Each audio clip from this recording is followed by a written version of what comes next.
With that,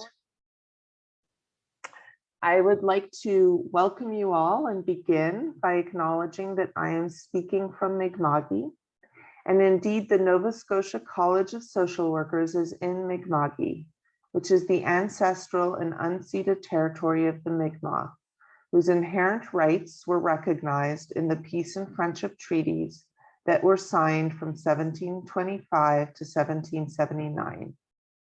This series of treaties did not surrender Indigenous land, resources, or sovereignty to the British Empire, but instead established rules for an ongoing relationship between nations. The treaties were later reaffirmed by Canada in Section 35 of the Constitution Act in 1982, and they remain active to this day. The Nova Scotia College of Social Workers joins our members and our communities in the necessary labor of reconciliation, and we are grateful to live and work together as treaty people in Mi'kma'ki. Please think of the lands, territories, and Indigenous peoples who lived and continue to live within these lands, and how each of us individually and as a collective body of social workers can hold ourselves accountable to reconciliation with Indigenous peoples here and across Turtle Island. We are all treaty peoples. Lalayu, thank you all. And with that, I am going to invite Prasanna to begin. This is a very exciting class. Prasanna will probably share a little more about himself, but he is a member of our Social Justice Committee and our Professional Standards Committee, in addition to his work, which is very much involved in teaching trauma-informed practice. And we are so lucky to have him not only part of our committee, but also speaking to us today. And so, Prasanna, I invite you to unmute and begin. Perfect. Thanks so much, Nadia. Good morning, everybody. I'm excited to be here. As Nadia said, my name is Prasanna. He uses the pronouns he and him. Right now I'm a social worker that's delivering information sessions on trauma and trauma-informed practice, staff wellness, and other related topics that fall under the broad umbrella of trauma-informed practice and trauma-informed care on a private basis as well. So that's my role here today. And I have a dual role, which is I was working at the IWK in the role of a program educator. So I'm a social worker, but I'm hired in to work as a program educator. And I've been pretty privileged to have worked in their mental health and addictions program for a few decades. And for the last several years, I've actually been working with their trauma-informed care team as well. So I just want to acknowledge that, you know, I have a dual role associated with the same topic, but today I'm here as a social worker and presenting this information to you under my private umbrella, if you will. So Nadia did where's my cursor? Did a beautiful job of acknowledging where we are. So I'd like to acknowledge, so I'm in Mi'kma'ki as well, and that's where I'm delivering the information to you from. And then further to what Nadia said, on a personal note, I'd like to acknowledge that I've acquired privilege, resources, and power as a direct result of colonization of Mi'kma'ki and the Mi'kmaq people. And as a newcomer to Canada, so I'm still identify as a newcomer. I've been here for close to 30 years, but nonetheless, the commitment I've made is to advocate to expand on the Truth and Reconciliation Commission call to action number 93. And for those of you that may not be familiar with the document, it's a federal document that was done a number of years ago. The recommendations have been out for a while, and all of our public institutions in Nova Scotia and across the country are in the process of trying to implement those recommendations.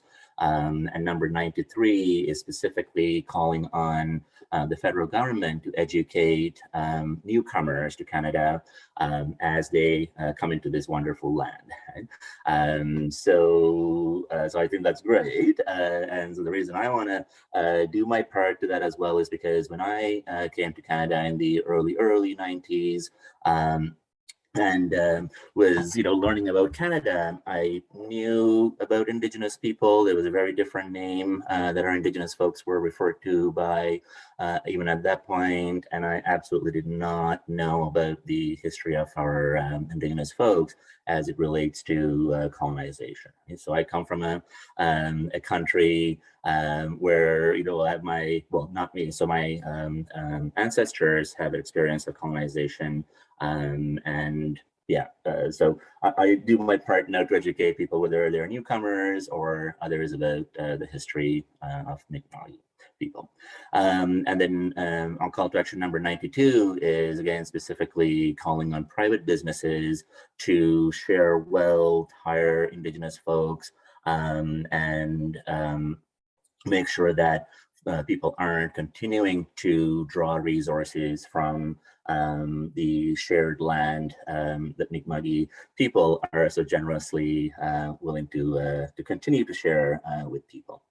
So I just want to add that in as my personal and business lens to the land acknowledgement, but then I also want to acknowledge that there have been lots of other folks that have been here for a long time as well. So people of African descent have been here for a few centuries, Acadian peoples, French peoples, and the other thing I want to also acknowledge, especially when we're talking about trauma and trauma-informed practice, is that it's not just about people that have been here before settlers came here, but it's also thinking about the experiences of people that are still arriving in Canada, right? So as newcomers, and thinking about, right, how do we account for past experiences of individuals, regardless of whether they've been here on Turtle Island, since I guess the dawn of time, or if they're a brand new newcomer coming to Canada at this point.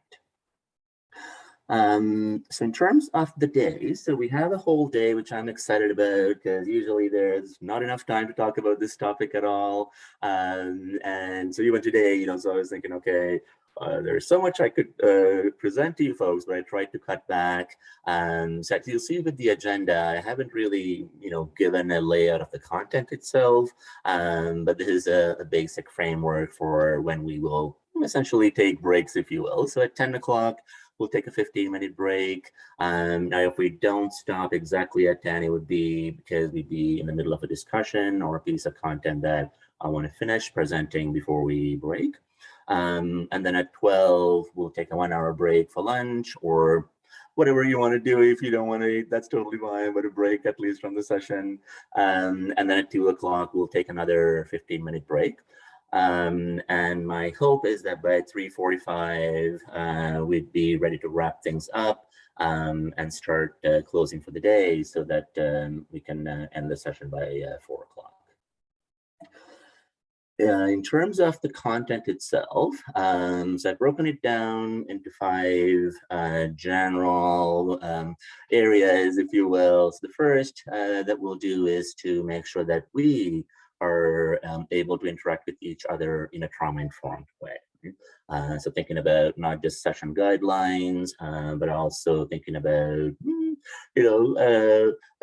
expectations that you may have of me and that I can have of you and you can have with each other about how we're going to interact with each other as we grow and learn through the day.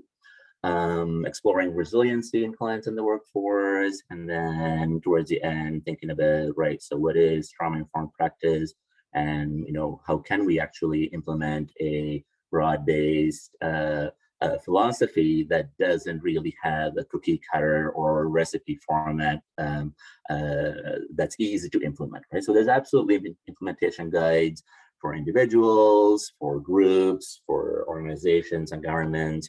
But for us, what I'm going to do is to present you with a tool that I hope you can use to integrate your own lived experience, work experience, to further your, skill set of trauma-informed practice.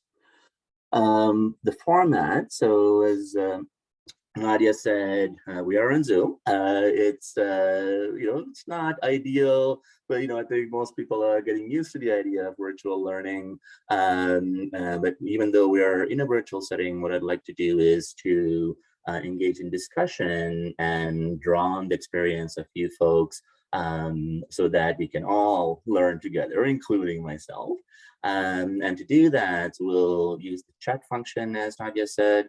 So to that point, what I want you to do is, if I ask a question to the group or to you, is to please put your answers in the chat. And if you're new to Zoom, if you hover your cursor, should be towards the bottom, it'll say chat, and when you click on it, you'll be able to type in answers. And as Nadia said, that's also where you can post any questions or comments that you have.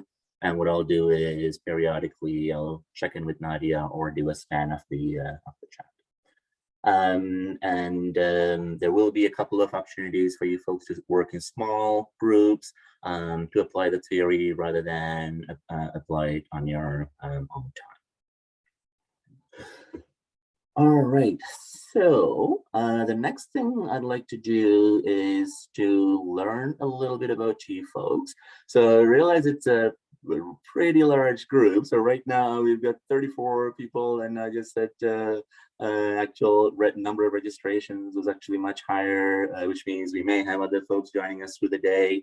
But in terms of introductions, what I'd like everyone to do is in the chat is to put your name or the name you'd like to be referred to by, your role, one thing you enjoy about your role or your job, and one hobby or talent that you have. So I'll get us started because I have the luxury of having the floor. And as I'm doing that, I'll invite you to put your information in the chat, please. My name is Prasanna. So my private work, I refer to myself as a Traumainformed consultant. I'm a social worker. And one thing I enjoy about my role is that I have the ability to engage with lots of individuals like you folks and learn from you as I share my knowledge and experience.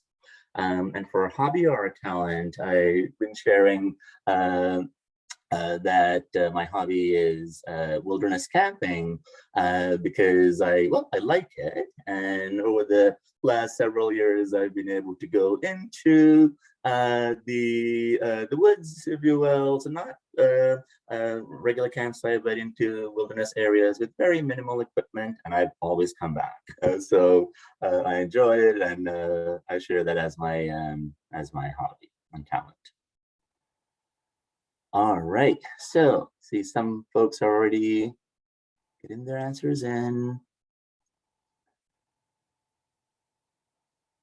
That's great.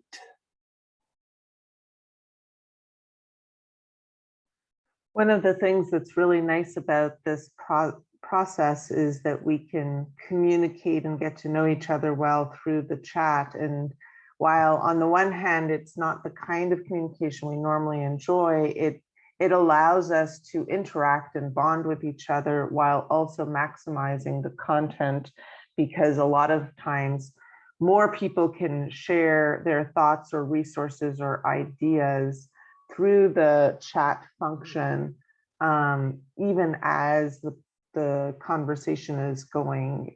So it's good to know who we all are. Of course, since this is going to be video recorded, it is being video recorded because of our commitment to adding this resource to our online library so that we can access this later. If you want to refer back to a certain part of this, you will be able to do that. And it is very fun to see so many of us having hobbies. Well, that's a great self-care thing that we want to encourage. In fact, with our upcoming changes to our professional development standards, we included a requirement of self-care, and that is something that we want to really encourage as well. All right. Yeah, and then, hopefully more people will continue to add to the chat, even as we continue doing that. And I love that someone's hobby is learning French. Bienvenue, nous sommes heureux que vous êtes avec nous. This is awesome. Yeah.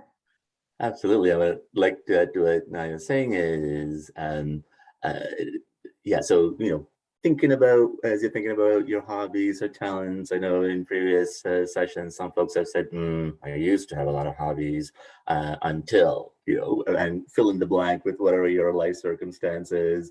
So what I invite people to do is, if you're in that category, is, if you had the ability to change your current circumstances, what would you even like to do, right? And then we'll talk about later, what's important is that we all have, an outlet, whether it's, a group, in a group setting, on your own, and the type of activity or hobby doesn't really matter. But the takeaway message here is that, even if, you wish you could do something, it's important to know what that might be.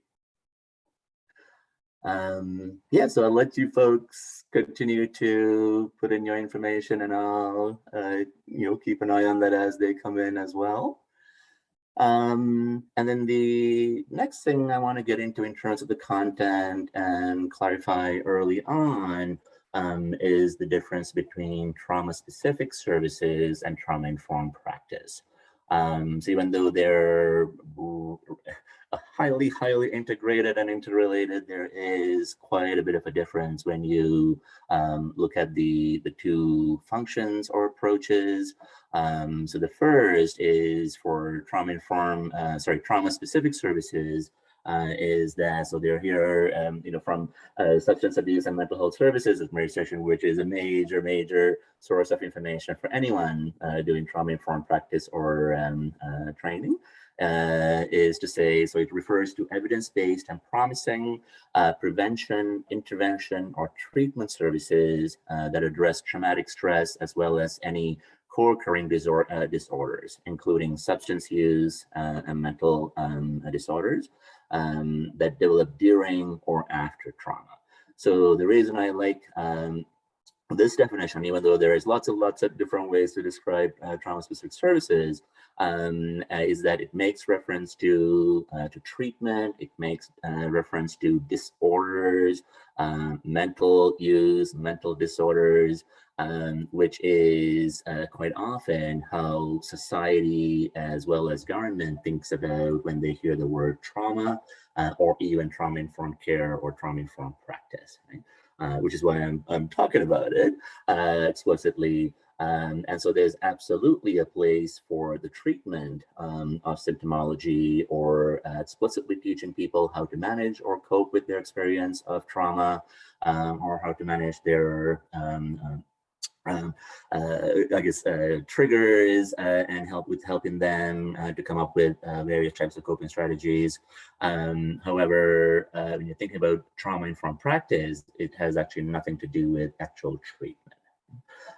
The other thing I like about this is that it ends with that develop during or after trauma. So we'll talk about different types of traumas, or big T traumas, or traumas that we know most likely impact most human beings, and then we'll also look at so stress and ongoing stress and other social injustices or challenging experiences of people that could have the exact same outcome as people that may have a history of lived experience with trauma. And then so I also want to share, so this, so today my focus is going to be trauma-informed practice, but just recently, so this is not the only information, but I was like, all right, just last month, I believe, there was a two-part trauma-informed series that was put on by the Canadian Association of Social Workers. So it was titled Intersectional Trauma-Informed Care for Providers. So there were two parts. And if you haven't watched it or looked at it, I invite you to do that, specifically if you're somebody who is providing treatment, right? So not just supports, but if you are in a mental health setting or you're providing care for somebody as a private clinician. So for trauma-informed practice, so all the trauma-informed care, so that, I guess I'll talk about that first. So the key here is trauma-informed. I like the term practice because it's about how we integrate the knowledge about trauma into our daily practice. But if you do see the terminology of trauma-informed care in literature or as you're talking with people, it basically boils down to the same thing, right? So that's the first thing. So from BC, Justice of BC, I like this definition or description, which is talking about the trauma-informed practice focuses on integrating knowledge about how people are affected by trauma into your procedures, practices, and services. So that's what those three last word, procedures, practices, and services, is what makes it, trauma-informed practice or trauma-informed care. It does not require you to be experts in trauma or trauma treatment, but rather is a way of working that emphasizes safety, trustworthiness, choice, collaboration, strengths, skill building, and self-care. So in the second sentence, it spells out what I've already said, which is it's not all about treatment, it's about the approach and how we interact with folks.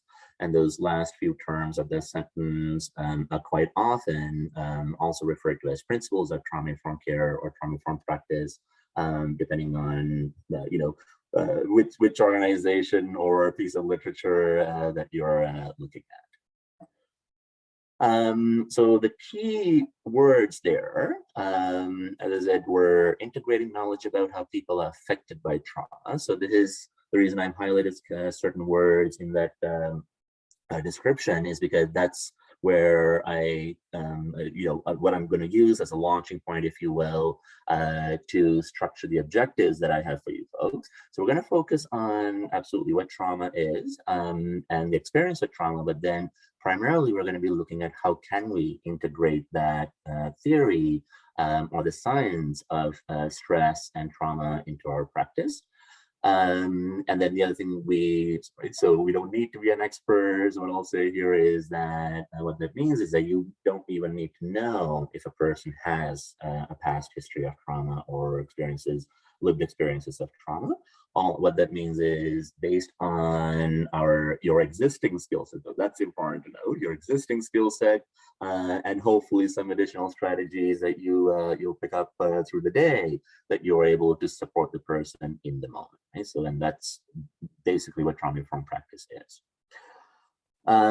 So thinking about that, so I already had this in the objectives. So just in a graphical form, this is how I kind of see the presentation of the information, which is to start with the neurobiology of the brain, the neuroscience of behavior.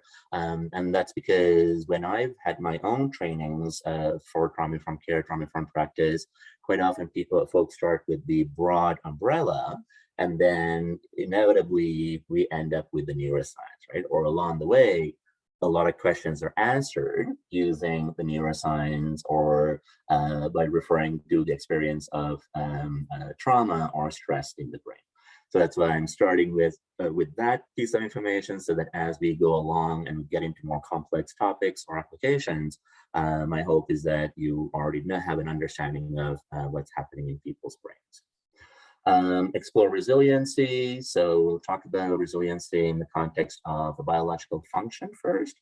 And then from there, talk about, in complex interactions, how could we see resilience in as complex, highly evolved beings? What are some examples that tell us that a person is being resilient?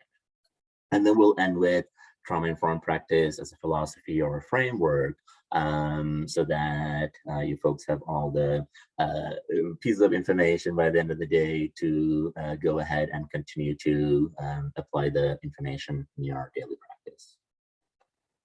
So the first objective that I had was to create guidelines and safety. So rather than guidelines, the main thing for me is to make sure that we all feel safe and that we are safe. So I'm going to introduce you to the terminology of psychological safety. So that may not be a new term to some of you, but if you haven't heard that term before, it is a growing area of interest and research and work, especially in fields of human resources, occupational health and wellness, and, well, human services, if you will. And that's because more and more employers are realizing that it's not good enough to say, yes, you can have the weekend off. It's not good enough to say, yes, you have a health or benefits plan that allows you to take time off even though it's not the weekend. You have a benefits plan that allows you to take time off to go to a doctor's appointment, so on and so forth. Right? So that paradigm shift started to happen about 10, 15 years ago, and it was slow to get traction, just like Traumainformed practice, because it's costly, right? So for organizations, whether it's a private organization or publicly funded organization, it's costly to offer your workforce resources to take care of themselves, right? It's not that they don't care about the workforce, but there is a dollar figure attached to it. So the work that's revolving around that has to do with the fact about looking at evidence-supported strategies or research that shows that yes, so day off is great, having sick time is great, and being able to feel safe is just as important, if not more important, other than having the ability to have a physical rest. So for the group today, that's what I want you to do, is to think about not just are you physically comfortable and able to share your examples, comments, answer questions, so on and so forth, but do you feel safe as we're having the discussions? Do you feel safe as you're integrating the knowledge as a human being, right? So I would say your brain doesn't really care that you're a social worker. Your brain doesn't care that you have all this experience. Because its primary function is safety, right? So safety meanings always starting with staying alive, and then if the concern for the brain is that the whatever the stimuli of experience is not going to kill us or end our life, the next assessment it does is to see, right, but could it? And then if that's a no, then it expands from there to project. And then we, start to use all the amazing human functions to see if we actually feel safe in the environment. So hopefully that makes sense. So, I mean, I know you're, a lovely bunch just by virtue of the fact that we're mostly social workers or all social workers. I know that we'll be kind to each other. And if not, I'll invite you to please be kind to each other, including yourself. And the little graphic on the right is there for me to give you folks to just be mindful of the fact that even though it's through a chat, if you're comfortable, I invite you to, share your personal examples about yourself and or your work. And then within the context of this group is to please keep that information in confidence. Especially in the breakout rooms, which is where, like Nadia said, those conversations will not be recorded. And in terms of the idea of psychological safety, what the folks that are developing a lot of this content and that are also delivering this information is moving in the direction of is to get you to reflect on the fact that you are the expert on yourself, right? And that's because at one point, so early on in this type of work, the expectation was for the presenter or the organizers to ensure that everybody was physically safe and psychologically safe, right? So Nadia as the organizer, me as a presenter, we'll make sure that, we do our best to keep you safe, but in terms of that idea of psychological safety, it's impossible for me or Nadia to know what your past experiences have been, right? Or even what your current experiences are. So that's where I'm getting at here, is to think about what are your experiences right now in this moment, through the day, yesterday, or in your previous years as you were growing up. And then to be aware of your internal physiological reactions, your self-reflective thoughts and feelings, especially when I invite you to actually engage in some self-reflective activity, right? So I'll be inviting you to do that as we go through. So monitor physiological and emotional experiences. And then even though I said, yeah, so 10 o'clock, we'll take a break. 10 o'clock, we'll take a break, 12 o'clock lunch, 2 o'clock break, is to take a break even from the session if you need to. And then, engage in whatever activity you need to engage in to make yourself feel safe, supported, and then rejoin the session. So before I move on to the next item, I just want to pause and see if anyone has any questions about that part. Again, please write in the chat if you do. I see gratitude. And at any point, if you've got a question that comes up, I can interrupt Prasanna and share your question, but this way it preserves the anonymity of the group participants, since this is being recorded, but it still ensures that we can all communicate in our own commitment to honoring everyone's right to safety as much as possible. But it looks like we're good, Prasanna. Sounds good. So the next thing I'm going to want you to do is to engage in an activity for yourself. And I'll connect with absolutely. Yeah, no, you're welcome. I'm gonna get you folks to think about your own support system, right? And that's because, well, actually, as Anya has put in, so we have our own lived experiences, whether it's with trauma or not, but then the work we do quite often gets puts us in situations where we have to support other folks who are vulnerable or who are not at their best, right? So it's important to make sure that when we need support, we know what those supports are. Okay? So you don't have to share your answers, but I'll definitely get you to, think about who your supports are as we go through this graphic. So the first thing I want you to think about under the this heading of intimate are people in your lives that you love and trust to seek support from.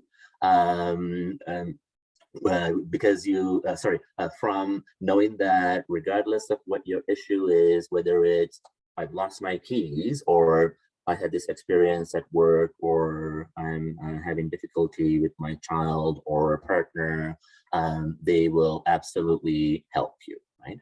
In whatever shape or form they can. The other thing I want to think about for these types of folks would be, these would be folks that you absolutely trust to provide you not just with emotional support or practical support, but also physical support, meaning physical comfort. Right? So think about somebody who you can completely surrender to in a hug. You let them literally cuddle you, even though you're an adult, so that your physical body and your brain feels safe, secure, and completely supported. So for me, I have two folks, so my partner and my father, that I put in this category. But they don't. So the relationship doesn't matter. What matters is the description. Take a moment to think about who those folks might be.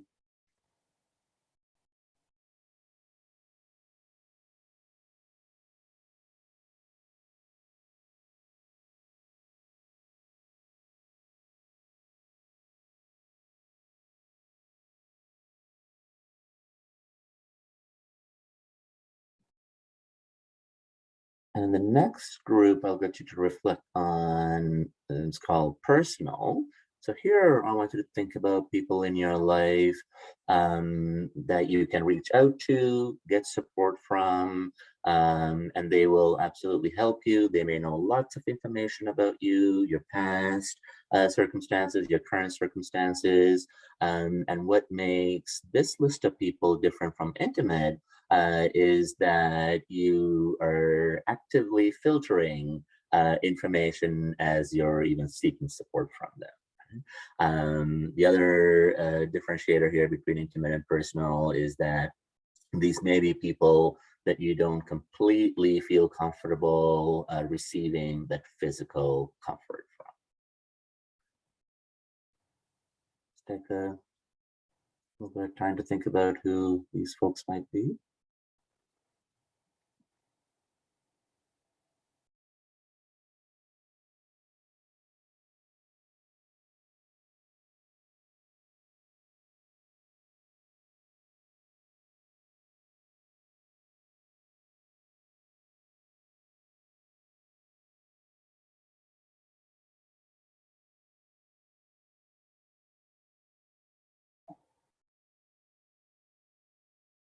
And the next group I want you to reflect on would be your professional support, right? So the reason I'm getting you to reflect on professional support is because for caring professionals like us, there tends to be some self-stigma sometimes, or social stigma that we are superstars, and we are. You and I know we're all superstars. Uh, and the challenge becomes, is that if we think, right, well, I'm a social worker, I'm the helper, and we don't seek professional help for ourselves, inevitably you will absolutely need professional help, and it may be too late, right? So when you're thinking about professional support, I want you to think about support for your medical care, as well as for your mental care, spiritual care.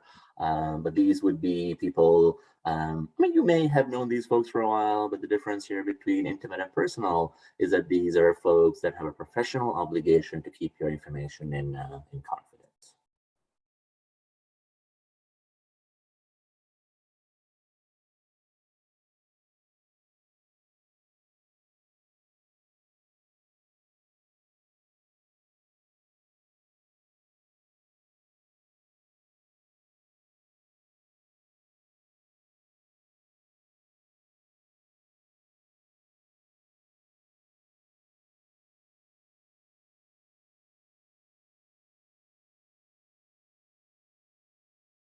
To this list, I said physical health, mental health, spiritual health.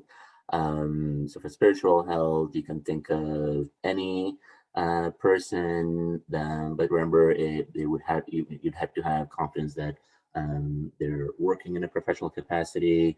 But other than that, I also want you to think about specifically religious leaders as well. So it really depends on how you perceive or think about spirituality and faith, right? So I don't want you to think it's just religious leaders. It could be anyone that you seek support for your spiritual health. And for the last group, to reflect on people that you know, and you can reach out to them to talk about the weather, or you can reach out to them to talk about weekend plans. You can reach out to them to talk about, hey, my dog is having this issue. Where do you take your dog to? Where do you walk? Or what's a good dog park? Where do you buy your kids' clothes? I don't know. I'm just making stuff up now. But these would be people that you absolutely receive support from. But the difference, obviously, between this social and personal intimate groups is that you have a heavy, heavy filter with this group, right? So you're not really telling them that the reason you want to know, want some ideas for where to buy winter boots for your 2-year-old is because you're broke. right?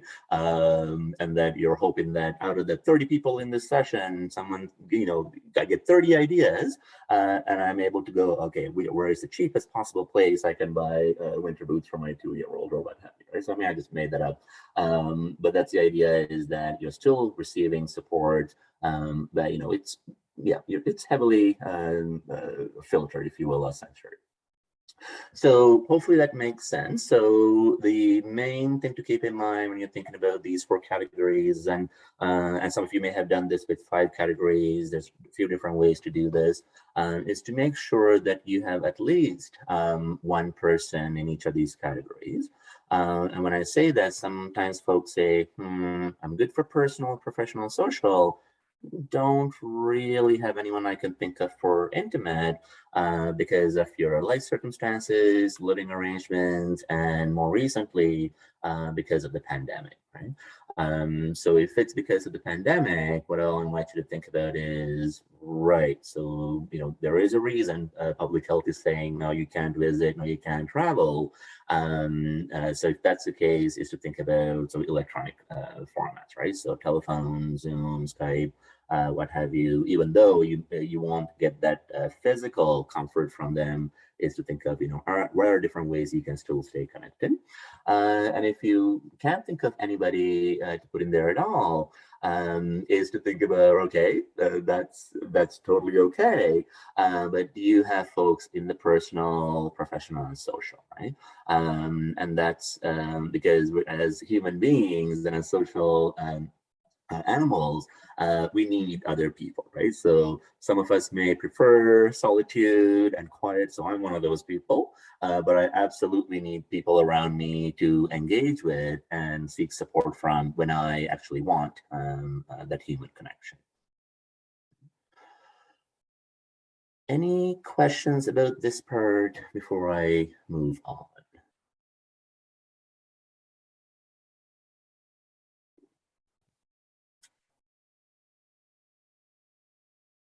Right, looks like we're good to go.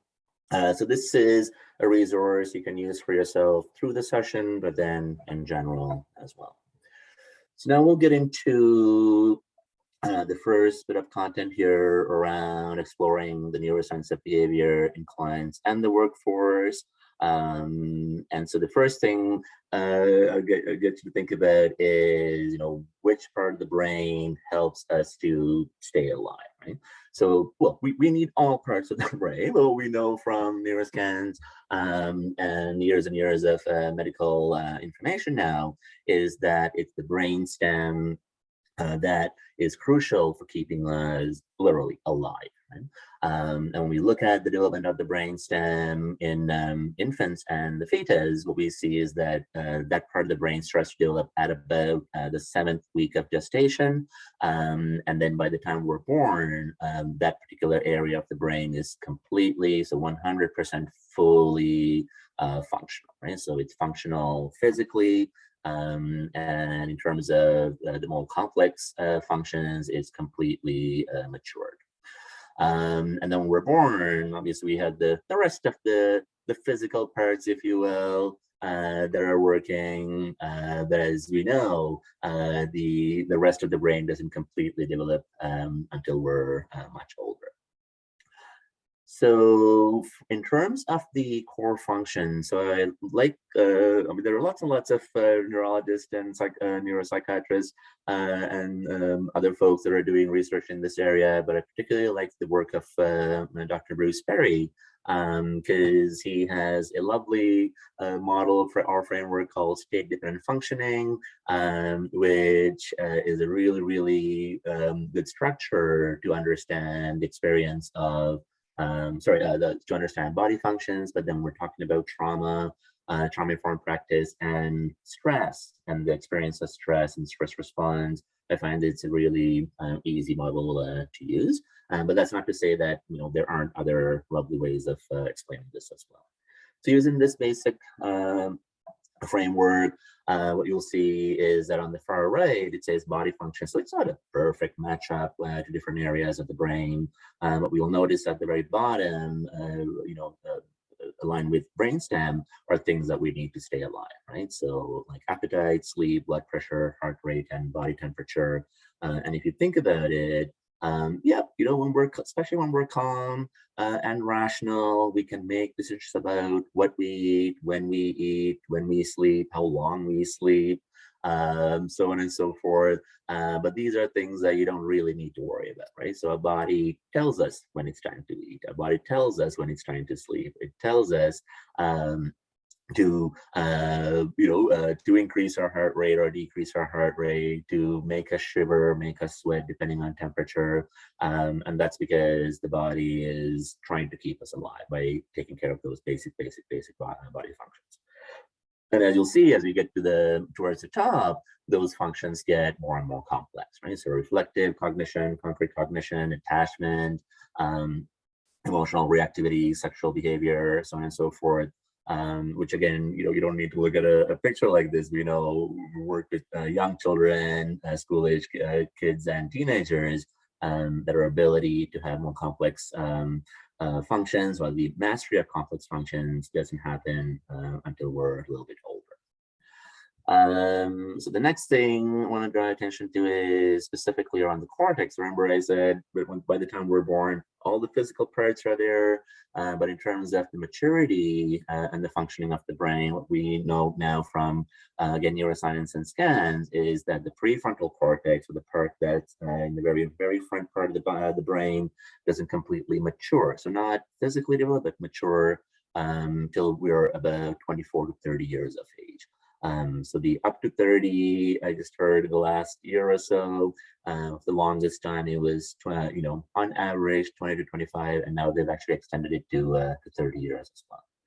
So when I first heard that bit of information, which was a number of years ago, thought, well, that's a little problematic for me as a professional, because I work in a pediatric setting, right? So all of my registered clients are automatically under the age of 19, even though I work with families and adults, which means that even if I'm working with a highly functional teenager, what the science tells me is that even though they can get through the world, they're pretty bright, they're intelligent, is that their brain isn't completely developed until they're well into their mid-20s. The other self-reflection I had is, because thinking about my own experience as a teenager, is at 16, 17, I was pretty lucky to be a healthy young person. And my, parents were giving me lots and lots of not just caring messages, but guidance, if you will, which some of it was annoying and a pain in the rear. And it wasn't until I was in my mid-20s or now that I realized, oh, that's why they were saying that. Even though I wasn't experiencing any challenges, I was reflecting on the fact that, maybe I didn't have the capacity to even understand what they were trying to say, or how they were trying to keep me safe. So when you're working with your clients, that's invitation is, especially if you're working with people under the age of 19 in a pediatric setting, is right, doesn't mean that they don't know what they're doing. Is to be aware of the fact that their brain just isn't completely mature. And then regardless of age, even if you're working with adults, is to think about, what is the chronological age, but then also what is the functional age or cognitive age of the person, even if they are over 19, right? So in Canada, we say, yay, 19, congratulations, you're a legal adult. And again, your brain isn't really functioning as an adult in the way society expects us to function at that point. And so, still sticking with the theme of the basic neurobiology, thought I'd share this funny but not basic lens from we're going way back to we're talking about neurons that fire together, wire together. So what they're talking about here is how we learn, either because we're being taught something, or the way we learn because of our experiences in the brain, in the world. So the way it looks like in the brain is, regardless of age, we all have open dendrites or open nerve endings that make connections with other cells in the brain whenever there is a new experience. And that's because our brain hasn't come across it before, so it doesn't know what the heck this is, but as soon as it happens, it makes a connection. And if we continue to have the same experience because of our life circumstances, environmental reasons, or we're actively trying to learn something or master something, that connection gets stronger and stronger. So the key physiological piece of the neuron that we'd be thinking about is called myelin sheath, which is a fatty substance that gets deposited around the actual nerve the more often we use that pathway. And on the bottom, so I have thought, okay, I'll use a Canadian winter-ish analogy here as well. I know it's pretty straightforward info here. If you think about copper piping in the winter in an outdoor setting, we know that there is inevitably gonna be some heat loss, right? It's not like we're gonna be completely losing heat by the time the water comes the other end, but there's gonna be some heat loss. And as soon as we put some insulation around the copper piping, and the more insulation we put around the copper piping, the better the chances are that the water that comes out of the other end is pretty close to the temperature of the water that goes into that pipe, right? So that's the same function, if you will, that I want you to think about is the more we use it intentionally, or the more we have to use it because of the experiences in the brain, the thicker that myelin sheath becomes. So that's great in terms of staying alive. The challenge for folks like you and I, or for people that have experienced, ongoing stress and or trauma, is that as they're learning new coping strategies, or we're trying to help them figure out different types of coping strategies, is that their brain literally is going to be resistive to learning new strategies because it has a well-established pathway that's fully myelinated that allows the brain to stay alive. Right? So we'll talk a little bit later about examples of inappropriate coping strategies, illegal coping strategies, maladaptive coping strategies that are problematic for society and for professionals. And the difference is that as far as the person's brain's concerned, so not the person consciously, but the person's brain's concerned, it is not a problem at all, right? Because it's working for them. Which, as you folks know, I mean, whether you have a graphic in front of you or not, we know that's true because anytime you're trying to support clients to change a behavior, or you would encourage them to think about changing a behavior, folks, even if they're ready to make the behavior change, we may not be able to do it right away. So just thinking about, this is what's happening in the brain when you're trying to support people who are resistive or who don't always follow through, or for yourselves, if you're thinking about, oh my gosh, I've tried to make some changes and I keep failing, right? So that's the judgmental thought. But what's happening in your brain is like, why are we meditating? Why are we going for a walk when sitting on the couch works, right? Why are we advocating for better services when knowing that I'm going to have a hectic day is good enough, right? So those would be other ways of thinking about this neurological function. So the next thing to talk about then is, I already talked about, so, this is happening unconsciously, subconsciously, without us having to worry about it. And so I shared the resource from Bruce Perry.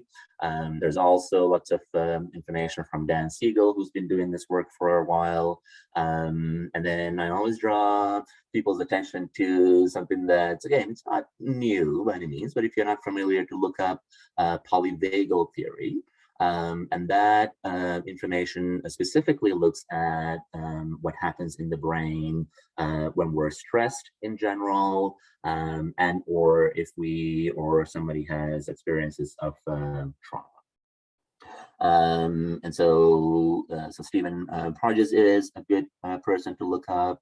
Pat Ogden is a good person to look up. And then, yeah, so there's lots of folks doing this, but yeah, if you're not familiar, I invite you to just start with the Google search, and then go from there. And on the bottom right, so I just want to talk about operant conditioning, but then also think about rewards, right? So with operant conditioning, we're talking about teaching somebody a new skill, especially if they don't want to learn a new skill, right? So you can think about it as rewards, incentives, so on and so forth. So within society, there's lots and lots of even government institutions that do this, right? So if you think about our justice services, I mean, there's a reason, so we do need, regulations and, make sure everybody's functioning in a safe way.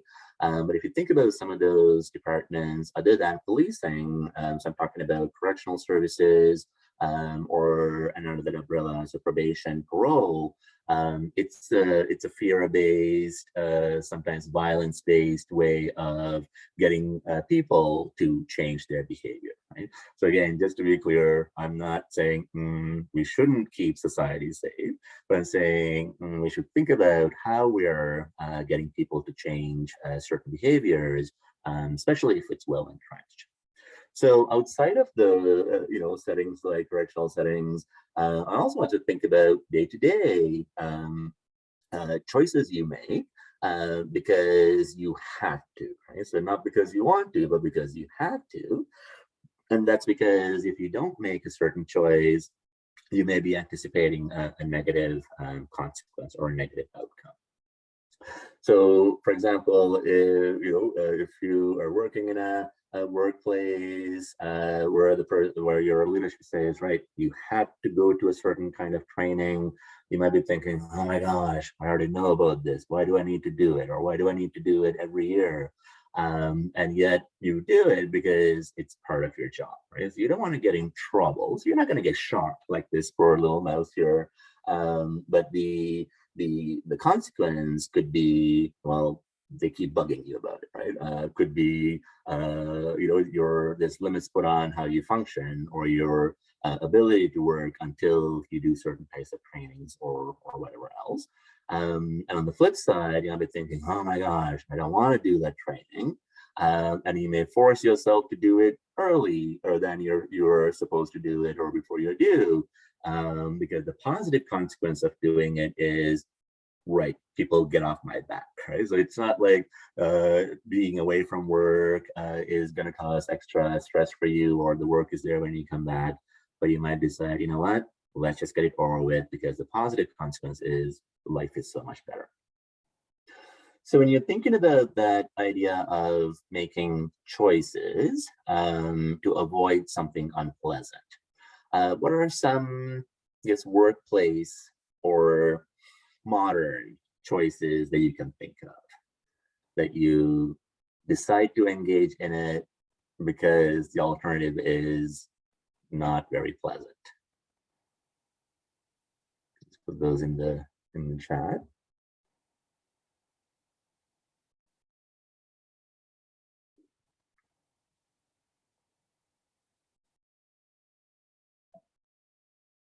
Yeah, the question is, think about choices you make in your day-to-day life, either in your workplace or could even be in your personal life, where you do it because the negative consequence is far worse than the positive consequence. Oh, parenting, yeah. Well, you don't have a choice. You do it. The long-term gain is there. Oh yeah, work meetings. Okay, 4 times a week. Yeah. Waking up before your body would like to.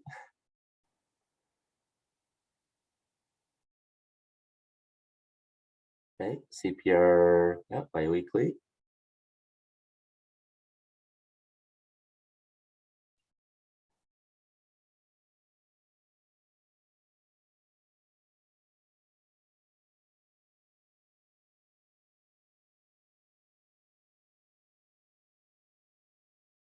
I love it, Rebecca. Answering calls when you don't want to.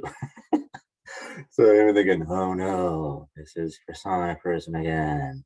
But even though talking to the person could be frustrating or what have you, you know that if you don't talk to them, it could be worse. Paperwork, meetings, documentation. Oh, co-signing paperwork, yes.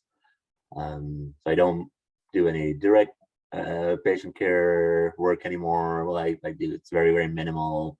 But yeah, so co-signing or sometimes even duplicating documentation is, yeah, you could do without. Okay, oh, anticipating difficult conversations, absolutely. Yeah, so time crunches, getting to work on time, feeling unsafe in the workplace. Yeah, absolutely. So thanks so much for um, sharing, folks. Right. So yeah, prejudice is personal. Yeah. And that could also be, so I know what you're talking about there, but it could also be microaggressions where the person doesn't even know that they're doing it or may not have even awareness of the fact that they're doing it, but nonetheless, your experience is quite, you're impacted, right? And it's affecting you. So yeah, so the idea here is to think about situations in your own professional life and personal life where you're making a choice, knowing that it's not going to be pleasant, but the alternative could be much more unpleasant or worse. So from there, the next thing I want to do is to talk about and get you folks talking about stress. Okay? And that's because, remember, as before we start talking about trauma, what we know is that the physiological experience in the body and the physiological response of the body, whether it's because of stress or traumatic experiences, is absolutely exactly the same, right? So it starts with the brainstem and then it kind of goes from there. So the question for you folks is why we feel stress, or what is the purpose of stress, or what is the function of stress, even though it's unpleasant.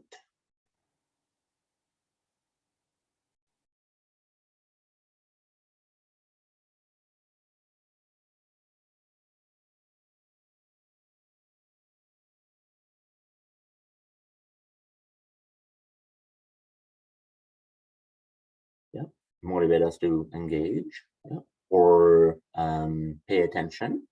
Yeah. Oh, that's the, yeah, so provides a warning to pay attention. Absolutely. That's purposeful in order to protect ourselves. Yeah, gets us moving. So even if it's not a major concern, a body is saying, hey, it could be an issue. So pay attention, you know, at least check it out.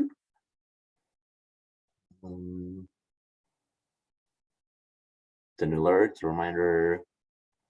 Yep, absolutely. There's a positive function to it. Motivation. Oh, to get things done. Absolutely.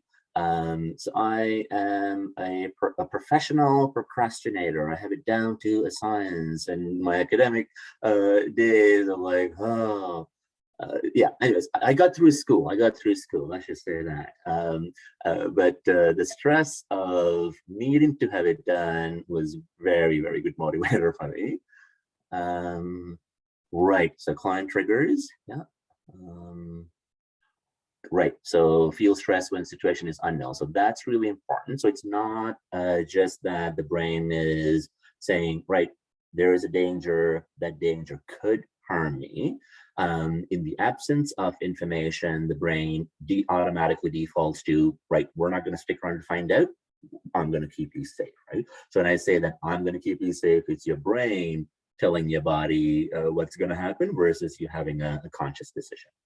However, you may consciously decide, this doesn't sound good, this doesn't feel safe, this doesn't look okay, I'm going to leave.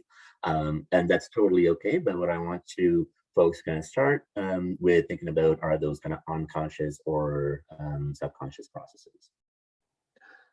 Yep, helps us to focus.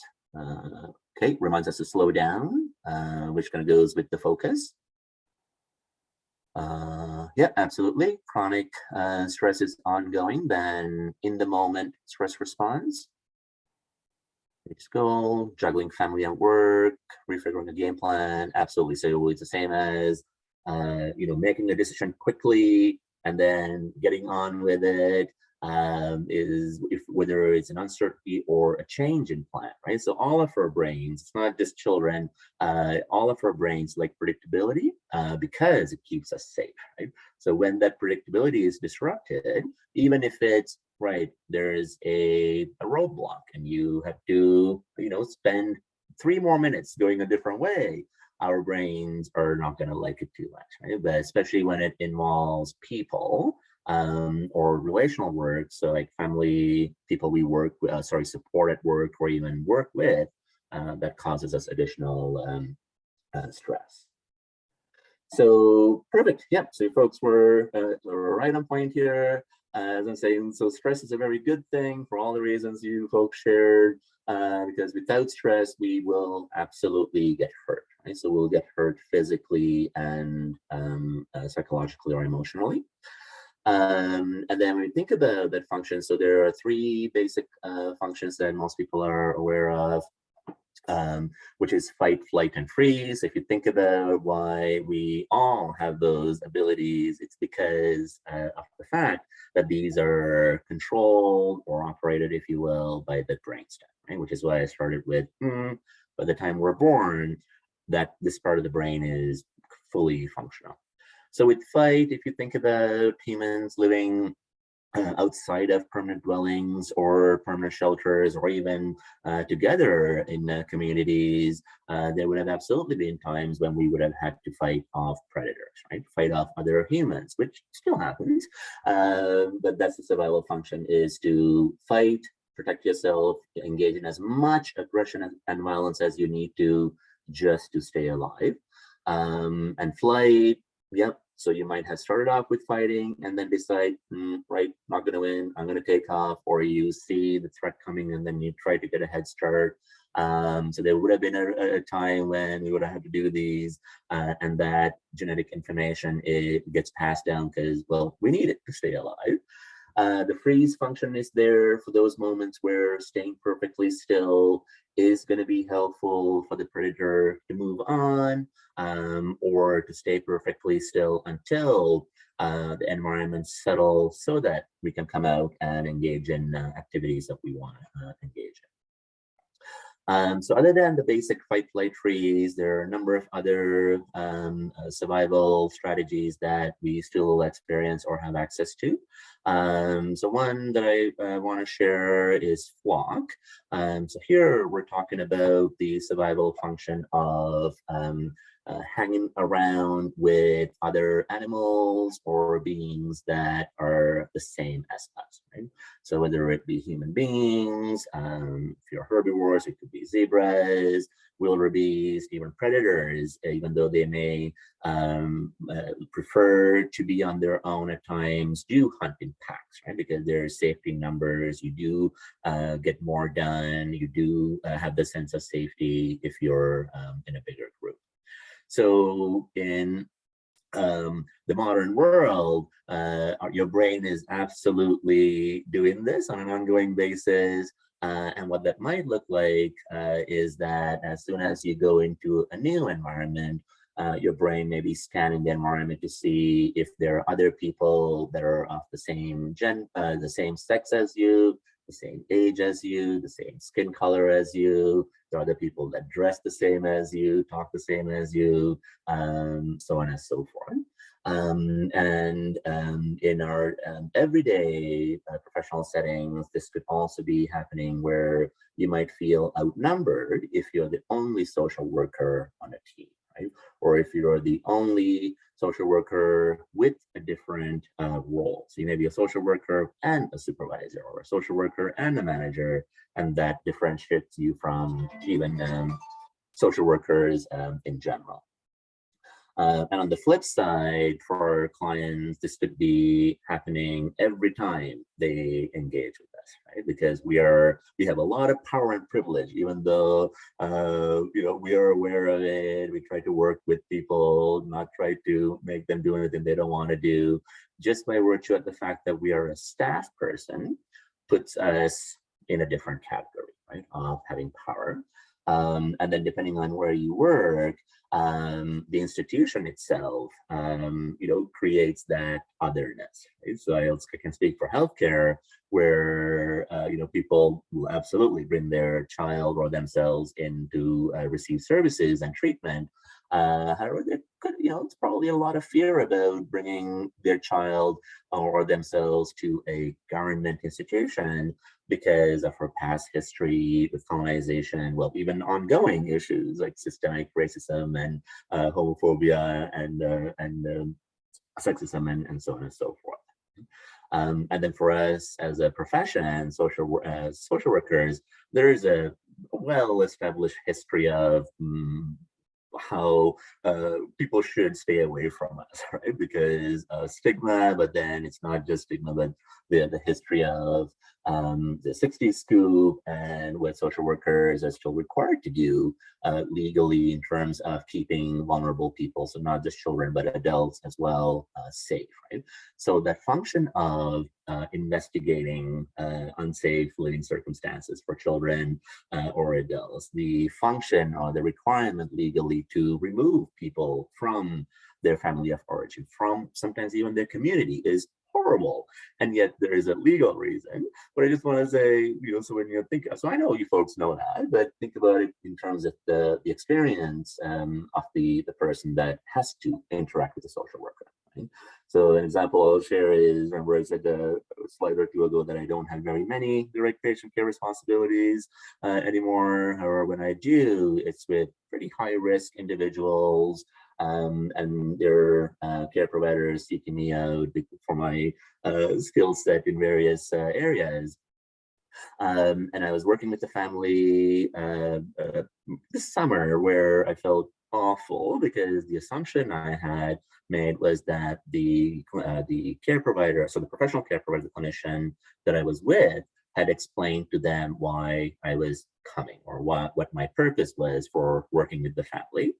And that mom had stopped at Prasanna is a social worker, and Prasanna is going to work with me to explore other things to support your child. So they obviously didn't hear anything past Prasanna is a social worker. And it wasn't actually until about an hour into our 2.5-hour session where the mom said, "Oh my goodness, I thought you were coming to do an assessment to take him away." I was like, "Oh my gosh, so sorry." So we did a full pause, I apologized, we got a drink, did a break. But wanted to say, so even though that was a well-established meeting, or I thought it was a well-established meeting, the person had stopped at, and he's a social worker, right? So I just want to get you to think about the experience of other people when you're thinking about others or us versus them attitudes. So flocking. So flocking is not the only other survival function. There are a few others, but I'm curious to know if you know of any other survival functions as well. So fight, flight, freeze, flock. There are a few other things our brain does when it's under a lot of stress or dangerous moments.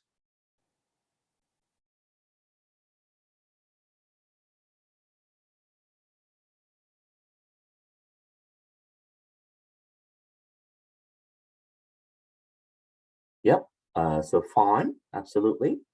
Yep. So pleasing people. So the survival function there is, so it's different than a freeze. The survival function there is, if I can keep this person happy, they won't hurt me. Or if I can keep this person happy, they may not hurt me, or they may not hurt me for as long.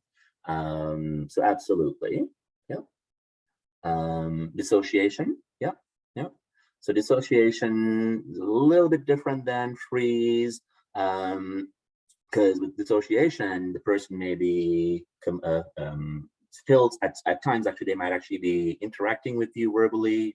They may be actually be walking, doing certain motor actions, unlike freeze, but cognitively they've dissociated or disconnected with the sorry, not they, the brain has dissociated, so that the brain does not receive any more unpleasant or dangerous information or experiences. Other functions you've heard of?